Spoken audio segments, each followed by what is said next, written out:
United States uses a system called the Electoral College to elect presidents. Now, during every presidential election in the U.S., there are a lot of people who are asking, what is this Electoral College and how does it work? Well, to be brief, under this method, the candidate with the most votes nationwide does not necessarily win the election. That's actually what happened to Hillary Clinton back in 2016. You may recall that, and also the way George W. Bush beat Al Gore back in the year 2000. Hi, I'm Kavita Vai, and this is Decision 2020, a program on the upcoming presidential votes in America.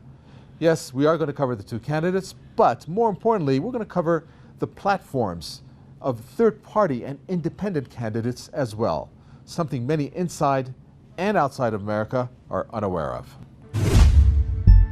Based on the Electoral College system, each state in America is given a number of electors based on the size of its congressional delegation. The candidate who wins the majority of electors becomes president. Each state is allotted one elector for each U.S. representative and senator it has. Washington, D.C. doesn't have representation in Congress, but it receives 3 electors, the same number as the least populous state. The number of congressional seats each state gets is determined by the decennial census. The 2020 census is happening right now, which means some states will have a different number of electoral votes for the next presidential election in 2024. Okay, so did you understand the Electoral College, or how it gets applied, or how you get results out of it?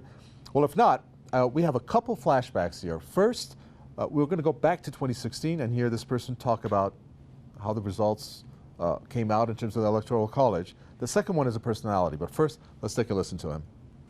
Electoral College won the popular vote by 2.8 million votes. So in 2016, I only called the winner, which is why I got acknowledged by Trump, who lost the popular vote. And in 2020, I'm only calling the winner. Okay, so did you understand that? He called the winner, but there was a popular vote. I know, it's a bit confusing. Now, flashback number 2, the personality. Let's see who this is. I'm sure you can guess. Will it be easy or even possible to get rid of the Electoral College? It's very difficult because those states that really hold the election in their hands get a lot of extra attention. They get a lot of visits. They get a lot of advertising and attention that they obviously feel, is beneficial to them. But it's a relic, and it should be eliminated. Okay, so you heard Clinton there. I'm sure you're familiar with her. That's the person who ran against Trump back in 2016. Now, the way that she talked about Electoral College is the type of things that we're going to try to reintroduce into the psyche. I mean, she says that the 2016 Electoral College cannot be eliminated. That goes towards how the notion of democracy might get eliminated in the process. And also just the fact that we're going to try to not just talk about the Democratic or the Republican platforms. Well, joining us today in the studio is Gloria La Riva. She is the Socialist Party USA presidential candidate. So we know that the Electoral College system is a matter of ongoing debate. Supporters of the Electoral College argue that it is fundamental to American federalism. But why is the system so controversial and deemed undemocratic by many both within and outside of the U.S.? It's important to understand the roots of the foundation of the Electoral College in the foundation of the U.S. government, and also why it is essentially undemocratic. Just that aspect alone of the Electoral College. First, it was after a rebellion called Shays' Rebellion in the 1700s, when it was clear that some of the founders of the United States wanted more control over the idea of a direct democracy. And so the Electoral College is specifically for the election of the president, not other political offices, but the president, because they regarded the executive as the most important office to have control in order to protect private property. That is, the founders of the U.S., which were capitalists. Okay, so you heard Gloria La Riva there. We're going to come back to her. Let me add something else here. In most states, electors are nominated at party conventions and their names are given to the state's election officials. Electors' names do not usually appear on the ballot, but when Americans in each state vote for their president of choice, They are technically casting their ballot for the slate of electors representing the ticket. Most states are winner-take-all for presidential elections. Whichever party's slate of electors receives the most votes gets all of the electoral votes. There are two exceptions. Maine and Nebraska both give 2 at-large delegates to whoever wins the state overall and then 1 to the winner of each individual congressional district. A candidate needs to win a majority of 538 electoral votes to be elected president. Obviously, it's time to look at some social media posts. What can we do without them? We have chosen 2 for you here. Let's take a look at the first one. This one came from Jennifer Juniper, saying Hillary called attention to Trump's history of not paying taxes. Well, a lot of senators do that during the 2016 butter emails, of course. Of course, then she said that she won the popular vote. But this is what's important. We need reform. Electoral college system is flawed. The current president is a criminal. Congress and House need term limits. That's important. So what happens if no candidate wins a majority of electoral votes? Well, that almost never happened, but in that case, the Senate chose the VP and the House chooses the presidents. It's the whole idea of the electoral college system, which always caused heated arguments among Americans. Okay, going on to the next one that we have here. What it is how this particular person, Timothy Clark, says, what kind of horribly rigged system do we have in the U.S.? Well, you have Americans who are saying that, but what is being done about it? And what is going on here is you have 2 parties being referred to where you essentially have third-party candidates and independents who are pointing towards these flaws. And here it says, when Democrats do win, we need to radically restructure this very unfair system, something that I just talked about. So let's bring back Gloria La Riva one more time to pick her brain on this as well. Okay, Gloria La Riva, welcome back. Our question to you now. The 2016 presidential elections, of course, they were controversial in many respects, but mostly since Trump did not win the popular vote. So he lost that by a pretty wide margin, we know that. What if this time around, Trump wins the presidency by the electoral count again? I mean, what effect is that going to have on Americans? I believe that the question of what will happen on November 3rd with this conflict that has been apparent between the Democrats and the Republicans, and the attempt by Trump to create chaos, to create doubt in the outcome of the election. He is doing this in case he loses both the popular vote and the Electoral College. Okay, Gloria La Riva there, the Socialist Party USA presidential candidate. Thanks for her insight. Each state's delegation gets to cast a single vote, meaning that large states have the same weight as a small state, similar to the Senate. In December, in a largely ceremonial gesture, the electors cast ballots for president and vice president and are expected to follow the vote of their state. In the end, the votes are counted at a joint session of Congress, and the president is officially elected and later inaugurated on January 20th. On rare occasions, some electors have decided to cast their votes for a different candidate. These are known as faithless electors, and the behavior is protected by the Constitution. But a recent ruling of the Supreme Court says that a state is allowed to require presidential electors to support the winner of his popular vote and may punish or replace those who don't. Well, the story doesn't end there anyways. The House decision does not work like normal, but that is something else we're going to talk about coming up. But first, it's time to bring in Eleanor Goldfield.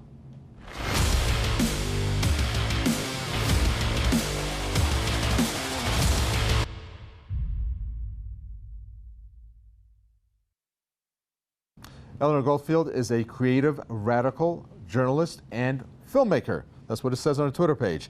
Her documentary film, Hard Road of Hope, was selected by Cannes International Independent Film Festival. And here she is with her take on the U.S. presidential elections. Hi, I'm Eleanor Goldfield, and today I want to talk about the Supreme Court vis-a-vis the United States elections this November. By the time you watch this, we might already have a new justice of the Supreme Court.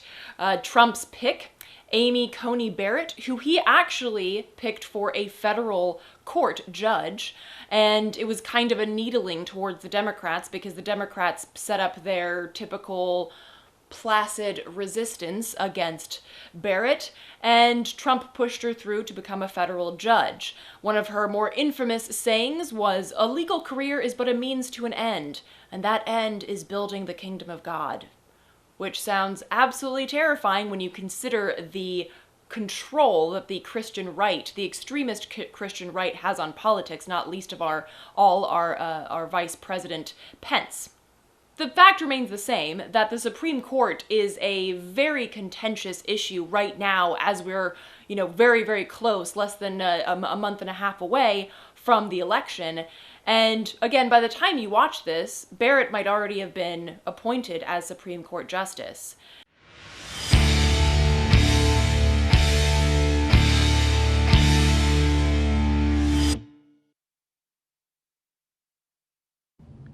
So there you have Eleanor. Well, she is part of this group where they have ideologies perhaps or thoughts and an approach that is different than many Americans that are mainstream perhaps, because they want to speak what many cannot be represented through the two parties, the Democrats and the Republicans, hence third-party candidates and the independents. Now, while President Donald Trump and the former VP Joe Biden are the ruling Republican Democrat nominees for the 2020 U.S. election, these third-party candidates will also appear on the ballots as a third choice. But you don't hear about them. Why are third-party and independent candidates important? Well, let's take a look at the year 2016. More than 7.6 million Americans cast their votes for someone other than a Republican nominee, Trump, or the Democratic candidate, Hillary Clinton. So, who are these people? Well, here's a quick rundown of a few of these parties and the presidential candidates. Howie Hawkins is a Green Party presidential candidate. This year's the Socialist Party USA presidential candidate, Gloria La Riva. And the Libertarian Party presidential candidate is Joe Jorgensen. Their platforms? Well, instead of me telling you about it, here's a collage-like intro into their stances. Here's to the crazy ones. I'm Joe Jorgensen, and I approve this message. In order for the people to have a real alternative in these elections, but it also shows how many people were open.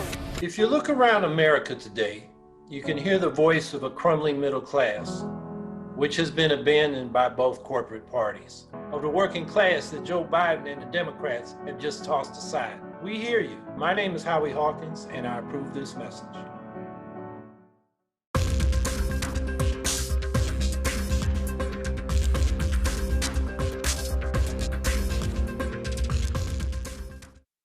The outbreak of COVID-19 has plunged the world into a chaos and it has never experienced before. The pandemic disrupted the lives of millions, put a cap on social gatherings and other activities. Well, as election day is drawing closer, it is difficult to recall a presidential election for which the act of voting has been more and more potentially confusing. A historic number of ballots could be cast by mail in the election because of the coronavirus pandemic and Democratic efforts to sign up absentee voters. People in the United States are set to vote on November 3rd like never before, with the number of Americans casting their ballots by mail expected to surge amid the coronavirus pandemic. With more than half of the electorate expected to cast ballots by mail, attention is turned to the patchwork of state policies and laws that determine the parameters for such voting, with some states quickly moving to adopt what are considered best practices for this year's unusual election. But mail-in voting has never been an easy practice. In each election, more than half of mail-in votes get rejected because of missed deadlines or technical flaws. Just in Florida, more than 35,000 vote-by-mail ballots didn't count in the recent primary. Nearly 66% of the rejected absentee ballots were disqualified because they arrived after Florida's election day deadline. The rest didn't meet signature match requirements used by county election supervisors to verify voters' identity. And experts say that this could be a huge problem in November. More than 100,000 vote-by-mail ballots could get dismissed this way. Well, let's see what Americans think about this issue. 2020 will not be 2000. 2000 was the recount of one state under very tight deadlines, but that was met. What's different about 2020 is the onslaught of absentee ballots and the number of states that have extended the deadline for when those ballots can come in, postmarked on election day, but when they can come in. That's putting a huge amount of faith in the Postal Service to deliver the ballot. So I guess my nightmare scenario is there's a prolonged count because of all the absentee ballots. And then lo and behold, after whatever that deadline is in the state, 3 days after the election, a week after the election, a bunch of ballots come in that the post office just kind of lost. And so it's not the fault of the voter that those votes weren't counted. What do you do then? That bumps into the Electoral College deadlines. The United States does not have one central election commission that runs elections for the entire country. Instead, because of the way in which our federal government works, and this goes all the way back to the very founding of the country, our elections are administered state by state. And even within states, you can go down to the local level and see that elections are administered differently across localities within the same state. Okay, right. This can be the real challenge for both voters and candidates. We have to wait and see how that pans out. Well, let's bring in our guest for this half. We have Sunil Freeman, the VP candidate for Gloria La Riva's Socialist Party USA. Sunil Freeman, welcome. Hello. It'll be nice meeting and nice speaking with you, Kaved. Thank you so much. Yeah, most definitely. Where Sunil, Trump has made out mail-in voting to be a bad thing. You're well aware of that. He's claimed without evidence that mail-in ballots may purposely be manipulated to be sent to Democratic areas and not Republican areas. And he has said the system of ballot return is not, quote, secure and convenient and will lead to fraud. Does he have a point? I think Trump has been making so many false claims and misleading statements in order to misdirect the population, the voters, to think that there will be massive fraud during the election and undermine the election process. So I think he's absolutely absurd in this allegation. He's trying to make sure that people don't trust the results of the election. He's been doing this consistently all through this whole electoral process. So not to be taken seriously, except for the fact that perhaps many of his followers will believe that. But the things he's saying are just blatantly untrue. Okay, we're going to be talking to Sunil Freeman a little later. But do you believe what he just said at the end there? I mean, Donald Trump has COVID-19, so are his followers going to follow what he has said in terms of ignoring the health protocols? I mean, you have many authorities in the U.S. Yes, they're encouraging people to practice safe ways to participate in the upcoming election. But the U.S. president, time and again, he has called on people to ignore the dangers of COVID-19 and to vote in person on November 3. The U.S. President Donald Trump has called mail ballots corrupt. Trump has expressed a preference for in-person voting and voter ID laws as a way to verify and authenticate those casting ballots. Without a way to check at the polls, Trump believes mail-in voting would create widespread fraud, though there is no evidence of such fraud in the states that rely predominantly on mail ballots. Republicans have also warned about ballot harvesting, which means the collection of mail ballots by volunteers. Ballot harvesting is illegal in many U.S. states anyway. Trump even tweeted that the only way to get an honest count is to ban ballot harvesting and ensure voter ID laws. The U.S. president has also suggested that Republicans wouldn't be able to win elections with expanded mail-in voting. However, historically, Republicans have voted at higher rates through mail, with Democrats only recently closing the gap. A bit shocking to see a president encourage people to ignore health protocols just to win an election.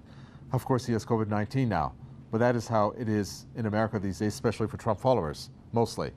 Well, let's see how people's reaction is to this matter on social media. Let's take a look at this reminder that is perfectly possible by David Roberts there to set up a high-functioning, fair, fraud-free system of mail-in voting. We know because multiple states have done it, the dysfunctions of the U.S. voting system are on purpose. Interesting point by David Roberts there. Now, the second one from also David Roberts, how the U.S. Postal Service files a patent for voting system combining mail-in and a blockchain. Okay, interesting. David Roberts, very active for our writer to have picked his tweets. Well, it's time to bring back our guest one more time. We're going to welcome back Sunil Freeman here, the VP candidate for Gloria La Riva's Second Party USA. Okay, Sunil, Trump has questioned the legitimacy of the U.S. elections for years. We heard that a lot before his candidacy, although the reason for his skepticism changed almost weekly. It was during the 2016 election, that is, when he lost the popular vote but won the Electoral College. He claimed, quote, millions and millions of people voted illegally in person. Do you think he is scared this time around that he may lose because of mail-in voting, since his popularity has slid? Yes, I think in many reasons he is frightened that he might lose the election, lose the popular vote and the electoral vote, and therefore lose the presidency. Among those charges, the one you mentioned about millions and millions, so-called millions and millions of illegal votes, is just blatantly, historically demonstrated to be false. There are almost never these sorts of false attempts to double vote or illegally vote in an election. And in fact, Trump himself was encouraging his voters, his supporters, to vote mail-in and then vote in person too, which is a crime. So conceivably, many of his followers could be criminally prosecuted if they actually followed through on his suggestion. But no, I don't think there will be or ever have been, millions of people illegally voting in elections. Okay, thank you very much for that, Sunil Freeman, VP candidate for Gloria La Riva, Socialist Party USA.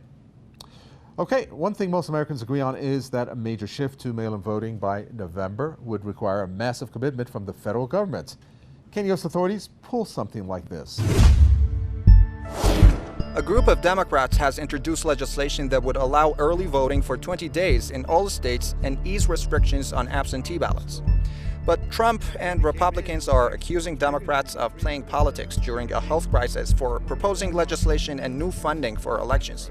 In addition, there's a dispute in Capitol Hill over whether the federal government should give additional funding for expanding vote by mail. There's already a $2 trillion rescue package, including $400 million in election assistance for states. However, many advocates and Democrats believe much more is needed to overhaul the system in time. The U.S. House Speaker Nancy Pelosi believes the states need up to $4 billion to adequately fund such changes. She has indicated her interest in boosting election funding in the fourth round of coronavirus relief, though she's already encountering resistance from Republicans.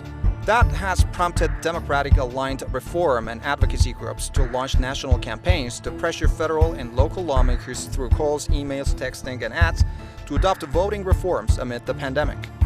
The disputes continue and nothing has become certain. The election day draws closer and people are confused. If the U.S. authorities do not set aside their differences, they might witness the lowest turnout ever in the history of America. After all, safety is much more important than electing a president.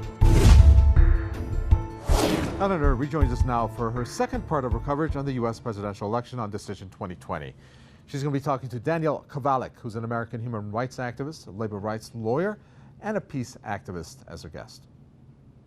I wanted to get your take on, because you're a human rights lawyer and you're also well versed in our electoral system. So I wanted to get your take on the Supreme Court, basically as a tool to demand that folks vote for Biden. Yeah, well, it's been a tool for years. I mean, because the Democrats have offered so little for so long, especially to the working class and poor. I mean, the Democrats have done as much as anyone to get rid of welfare, to offshore jobs.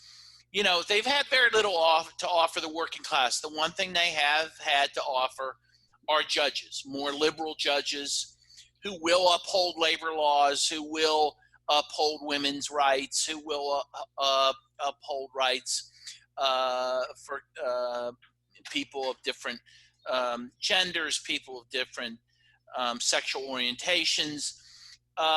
They have done that. And so, but it looks like very likely, no matter who people vote for, that this judge that Trump has picked may very well be on the bench before the election even happens. Okay, well, thank you so much for your insight. Thank you, Eleanor. Always a pleasure.